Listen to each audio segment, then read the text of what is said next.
lagi kita jelas di sini tentunya menolak apapun itu KDRT dalam bentuk verbal, non-verbal, ataupun juga psikis. Dan di Pagi-Pagi Ambiar kali ini kita akan menghadirkan seorang psikolog yang akan membahas tuntas mengenai KDRT. Di Pagi-Pagi Ambiar kita hadirkan, ini dia, Ibu Indah Sundari, Sundari MPS.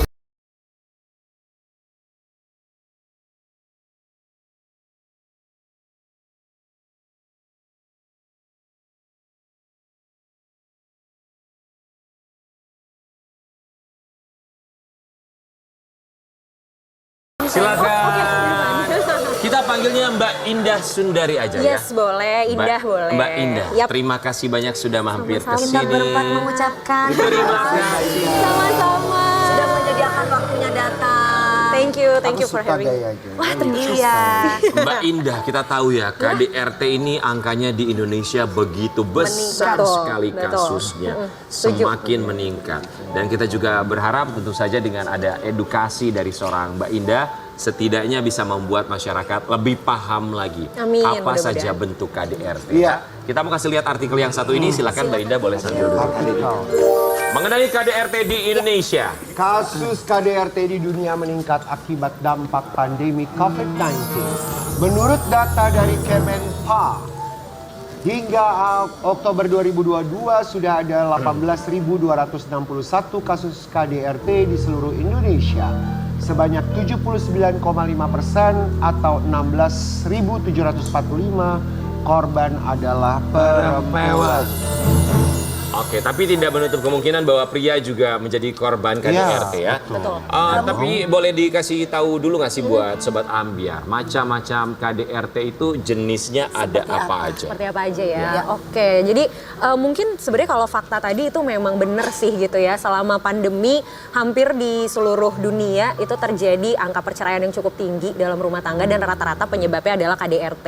Tapi kalau kita bicara KDRT kan kita menggarisbawahi di kata-kata kekerasannya ya. Ya. Dan otomatis kalau kekerasan itu memang tidak hanya terbatas pada fisik saja, tapi ada verbal, ada non-verbal, perilaku, bahkan sampai emosional gitu. Jadi tadi juga aku sempat dengar nih kan, Mami Depe bilang gitu, kalau kekerasan dalam rumah tangga tuh nggak cuma nunggu fisik doang, tapi dimaki-maki, diomongin kasar tuh juga bisa masuk dalam KDRT. Sebentar, kalau masalah perilaku, ini saya baru dengar bahwa perilaku juga menjadi bagian dari KDRT. Perilaku yang seperti apa ya biasanya? Kalau perilaku jelas pasti melibatkan yang namanya sikap agresi atau abusive ya gitu. Agresi di sini kan bentuknya macam-macam nih. Merendahkan. Kalau merendahkan mungkin kan lebih ke secara sikap atau verbal ya, kata-kata gitu. Tapi kalau perilaku tuh sudah mulai memukul misalnya gitu, atau sudah mulai melibatkan fisik, itu masuk ke dalam perilaku. Gitu. Oke, lalu kita bahas tadi artikel bahwa semenjak pandemi COVID-19 angka KDRT ini meningkat. Alasannya apa? Oke, pandemi COVID itu kan bikin kita jadi nggak punya personal space ya. Betul. Ya, stres. Tiap Secara hari, mental down benar. Di Tiap rumah. hari kita di rumah, Iya, ketemu sama pasangan dari pagi ketemu pagi Duit gitu. nggak ada. Duit nggak ada. Sedangkan hidup terus berjalan. Benar. Betul. Dapur ngebul terus. Anak banyak. Anak banyak. Ya, jadi nggak ada waktu untuk masing-masing individu untuk kayak take time dulu gitu dengan dirinya sendiri. Akhirnya konflik jadi semakin lebih sering terjadi. Nah kalau udah konflik, faktor-faktor kayak tadi menambahkan, bikin akhirnya angka kekerasan juga semakin tinggi. Misalkan nih Mbak ngomong, kamu tuh ya, aku tuh udah capek loh kerja pagi siang malam, kamunya bisa lele-lele aja, malah seenaknya sendiri menuntut ini, menuntut itu. Apa itu juga termasuk ucapan Iya. KDRT? Karena ada makna makna kekerasan di dalamnya atau menyerang ya gitu. Ada makna menyerang, memojokkan dan terlihat seperti seolah-olah salah satu pihak tuh mendominasi gitu. Nah, itu sebenarnya sudah masuk juga dalam Kalau kekerasan. marahnya gini, ini KDRT bukan? Aku tuh capek, harus gimana dong? Itu KDRT nggak? Bukan. Itu bukan marah, King. Sinetron. Bukan, kan ada juga loh yang marahnya tuh dia nggak bisa meledak. Ya, Mungkin contoh nih. akhirnya nangis. Betul. Atau mungkin dengan kalimat atau intonasi yang tidak tinggi. Oke, Ya, itu. ya bisa juga sebenarnya nggak harus intonasinya tinggi, tapi juga kalau termasuk KDRT. maknanya, kalau maknanya merendahkan, maknanya memang ada faktor untuk kekerasan, itu bisa masuk Contoh nih KDRT. Mbak, kamu tuh ya udah gak pernah ngasih nafkah sama aku yang kerja pagi siang malam, kamu tuh kejam banget. Maaf, ini dia curhat, Itu maaf. curhat ya. Enggak, ini pasti kan ada perempuan yang kayak gitu guys. Itu apakah termasuk KDRT juga lewat ucapan Mbak? Sebenarnya kadang perlu dibedakannya adalah kenapa seseorang mengungkapkan hal seperti itu gitu. Itu yang jadi faktor pembedanya gitu. Ada ngomong kalem juga tapi ngomongnya misalkan Iya. bisa numpang hidup. Itu juga kadang itu tapi ngomongnya pelan. betul. Ya, Jadi kan bisa, nggak bisa. hanya sekedar nada, tapi Iya, maknanya juga masuk gitu. Mbak Indah, kita tahu ya bahwa itu kan data yang tercatat. Tapi Yes. kita juga yakin bahwa di luar sana masih banyak juga yang tidak melaporkan. Betul. Apa biasanya alasan mereka tidak melaporkan menjadi korban KDRT? Oke, faktor paling banyak nih ya, memang yang jadi faktor utamanya itu karena malu. Itu paling pertama. Banyak yang merasa bahwa KDRT itu adalah bagian dari aib rumah tangga. Gitu ya kan.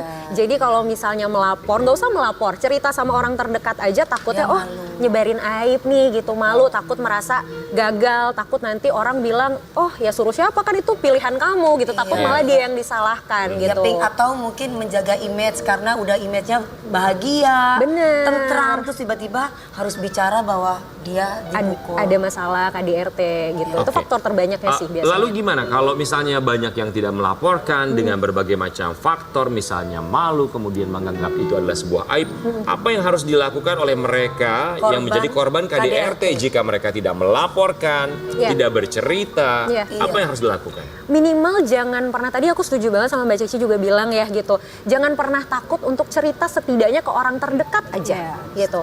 Gak usah jauh-jauh ngelapor dulu kalau memang belum berani, takut konsekuensinya terlalu besar gitu ya. Minimal cerita ke orang terdekat dulu aja, mau itu keluarga, orang tua, sahabat gitu. Untuk mencari solusinya gitu ya Betul. Mbak. Jadi dari orang tua dulu nanti yang akan membimbing, membina rumah tangga tersebut. Benar, karena kadang kita kalau sama pasangan kan cenderung subjektif ya pandangannya. Kadang butuh bantuan dari orang-orang terdekat atau orang di luar hubungan bersama pasangan untuk bisa lihat gambaran lebih objektif gitu. Oke, saya mau nanya, ada nggak sih faktor dari keluarga masing-masing secara history, secara sejarah keluarga, perjalanan hidup keluarga mereka, sampai akhirnya membentuk entah si suami atau si istri menjadi pelaku KDRT? Justru itu faktor terbesar sebenarnya. Jadi pola asuh yang dibawa dari keluarga atau dari orang tua masing-masing itu memberikan pengaruh paling besar ke bagaimana kita mengatur emosi dan juga menghadapi masalah. KDRT itu kan melibatkan agresi. Dan kalau agresi itu kan dipelajarin ya dari kecil. Anak kecil ngelihat, oh ternyata orang tua saya kalau nyelesain masalah bentak-bentak. Seperti itu, gitu, pukul-pukul. Iya, Oh berarti saya belajar suatu hari nanti kalau misalnya saya punya masalah nggak apa-apa dong saya bentak-bentak dan pukul-pukul. Ya, makanya kita selalu menggarisbawahi di sini buat siapapun bintang tamu kita yang memang bermasalah dengan pasangannya, entah suami atau istri, jangan pernah melakukan tindakan KDRT di depan anak-anaknya. Jangan KDRT itu entah itu ucapan, ibaratnya gini, kalau kadang kan orang KDRT yang orang tahu, orang awam itu kan taunya perilaku Fisik atau doang, fisik. gitu. Nah lewat ucapan membentak, itu jangan sampai di depan anak gitu, atau membicarakan tentang rumah tangga jangan sampai di depan anak gitu. Karena traumanya akan berkepanjangan sehingga bisa membentuk pribadi mereka juga setuju. ya. Tapi kalau buat Mbak Indah sendiri, pasti membuka praktek sebagai seorang psikolog. Ketika banyak pasien yang datang, klien yang datang bercerita mengenai KDRT, biasanya penyebab utamanya rata-rata apa? Penyebab terbanyak ekonomi, faktor ekonomi. Ya, jadi biasanya. Faktor ekonomi? Lu kliennya ya? Aku kan bukan faktor ekonomi. Gua mah kalau faktor ekonomi bukan mereka-mereka yang gua nikahin. Siapa dong? Ya bukan perselingkuhan. Keterbukaan itu penting dalam rumah tangga. Yes, komunikasi. Komunikasi. Salah banget gua mancing. Sejak kapan gua matre ya?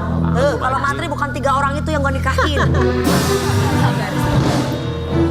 Mbak, tolong dibikin jadwalnya dia buat daftar ke tempat kamu ya. Siap. Jadi apa? Karena ekonomi? Faktor terbesar biasanya ekonomi. Ketimpangan? Iya, ketimpangan. Bisa karena misalnya penghasilan salah satu pihak lebih besar dari pihak yang lain. Berarti mungkin cowoknya minder jadi cari-cari salah gitu ya Mbak? Sebenarnya memang faktanya gini, KDRT tuh biasanya dilakukan justru sama orang yang biasanya insecure dan minder sebenarnya dalam hubungan. Faktanya tuh gitu. Jadi gini, mereka ngerasa ketika mereka nggak punya power, saya nggak bisa kontrol pasangan saya. Jadi akhirnya mereka melakukan kekerasan untuk supaya bisa lebih dominan dan bisa mengontrol pasangannya. Jadi akhirnya nggak ngerasa insecure lagi. Sebentar, insecure terhadap pasangannya atau insecure tentang hidupnya termasuk pekerjaannya? Bisa dua-duanya. Sehingga dia melakukan kekerasan terhadap istri. Bisa dua-duanya sebenarnya. Bisa insecure misalnya dia, aduh ntar kalau misalnya saya nggak punya power, pasangan saya nggak sayang lagi Nggak sama menghargai saya, juga, nggak menghargai saya, nggak nurut sama Jadi saya. dia mencoba untuk mengontrol, menguasai. Iya. Dengan Dengan cara KDRT gitu. Dan ini kan sebenarnya solusi yang nggak efektif jadinya gitu. Dan kita berharap juga ini benar sih prinsip orang tua zaman dulu kalau punya masalah di tempat kerja jangan sampai dibawa pulang Yes, ke rumah. benar. Karena takutnya orang rumah yang menjadi korban Betul. secara tidak langsung sadar atau tidak sadar melakukan KDRT dalam bentuk verbal ataupun juga non-verbal. Termasuk juga secara psikis pastinya ya. Yap. Oke, tapi kalau dengan jumlah KDRT yang begitu banyak sekali, semakin bertambah, apa sih yang dilakukan? Misalnya dari Komnas Perempuan atau juga NGO lainnya, apa sosialisasinya tuh bentuknya sekarang seperti apa sih Mbak? Oke, memang yang paling penting dalam setiap permasalahan di rumah tangga tuh edukasi sih sebenarnya, itu nomor satu. Itu edukasi dulu yang paling penting karena masih banyak ya, contohnya tadi kan Mami DP juga bilang ya gitu, banyak orang yang berpikir oh kekerasan tuh hanya fisik gitu. Padahal sebenarnya secara emosional dibentak-bentak, diomongin nggak baik pun udah kekerasan. Banyak pihak-pihak yang menjalani rumah tangga tuh nggak tahu soal itu, berarti kan artinya kurang edukasi. Nah, ketika edukasi sudah ada, biasanya orang-orang akan merasa oh ternyata saya punya support group nih, karena ada orang yang mengutarakan, ada orang yang speak up. Jadi ternyata saya nggak sendirian gitu. Jadi yang pertama pasti jelas edukasi, yang kedua bagaimana setiap komunitas itu bisa membentuk support group supaya orang-orang tuh merasa oh saya nggak sendirian loh gitu. Ada orang yang akan nemenin dan ngebela saya. Tapi gitu. justru memang kalau aku tuh percaya ya juga KDRT mungkin banyaknya terjadi pada pernikahan muda. Yes. Anak-anak muda yang menikah maksudnya. Secara emosional masih Secara belum emosional stabil. masih belum stabil. Benar. Maka dari itu aku percaya sekali butuhnya bimbingan ya kayak misalnya dari psikolog. Bertemulah kepada konselor. Bener. Makanya yang muda biasanya suka nyari yang dewasa. Betul. Ya, karena Biar kalau bisa ngomong yakin. Iya, kalau cowoknya muda, ceweknya harus dewasa. Kalau ceweknya Lebih muda. Itu lu. Kalau ceweknya muda, cowoknya harus dewasa. Makanya tadi Karen bilang rata-rata KDRT dilakukan pasangan yang menikah muda. Ya. Makanya sampai sekarang nggak nikah-nikah. Makanya Mbak, aku carinya yang Saya tua bapak-bapak. aja. Aku nggak suka yang anak-anak muda-muda. Ya, Saya mau bahagianya waktu tua aja. Mbak Indah, Ya. coba Ya kan? mungkin boleh disampaikan buat Sobat Ambiar di rumah bagaimana untuk bisa healing dalam tanda kutip. Oke. Menyembuhkan trauma yang ada setelah menjadi korban KDRT ataupun pelaku KDRT. Oke, kalau bicara soal healing sebenarnya yang pertama adalah kita boleh banget kok untuk ngasih kesempatan ke diri kita sendiri dalam merasakan setiap emosi. Kalau emang kita masih ngerasa takut, masih ngerasa sedih, ngerasa marah karena kejadian KDRT sebelumnya, nggak apa-apa. Ibaratnya kayak kita keluarin dulu nih toksik-toksik di dalam badan gitu ya. Jadi mau nangis-nangis, mau teriak-teriak, rasain dulu setiap emosinya. Nah, yang kedua ketika sudah mulai lebih tenang, coba untuk tetap melakukan kegiatan seperti biasa. Reach out lagi orang-orang terdekat. Jujur sama orang-orang terdekat bahwa saya tuh masih butuh bantuan untuk ditemenin karena saya masih takut kemana-mana sendiri. Jadi it's okay to not to be okay gitu sebenarnya. It's okay not to be okay. Yes. Tindakan kekerasan itu juga mungkin banyak juga terjadi sama orang-orang yang introvert ya. Maksudnya Iya. kayaknya dia menahan diri, bum! Gitu. Betul, akhirnya Itu meledak. juga Tapi bisa terjadi, juga ya. kepada orang yang ekstrovert. Karena dia mungkin sudah menemui banyak hal yang membuat dia sakit, akhirnya dia menjadi introvert. Iya benar, kadang ada beberapa kasus sebenarnya gini, baru kemarin saya ngebahas sama salah satu rekan psikolog, jadi ada seorang yang sebenarnya dia independen gitu ya, dia mandiri kemana-mana, dia berani speak up, sangat ekstrovert orangnya gitu, tapi karena sudah bertahun-tahun mengalami KDRT secara emosional, termanipulasi oleh pasangannya, akhirnya dia nggak berani untuk speak up, padahal orangnya sangat ekstrovert gitu, dan dia sadar ada perubahan yang terjadi dalam dirinya karena masalah KDRT itu. Oke. Dan bisa juga dendam kan? Iya benar, Mbak bisa Indah, jadi dendam. terima kasih banyak. Semoga ini bisa Sama-sama. jadi masukan Selalu buat ini Sobat Ambiar di edukasinya. rumah yang akan menikah, yang sudah menikah, dan buat aku yang belum menikah, aku janji satu hal. Kalau aku tidak akan melakukan kekerasan dalam rumah tangga, tapi aku akan kerja keras buat kamu. Kita akan kembali sesaat lagi tetap di Pagi-Pagi Ambiar.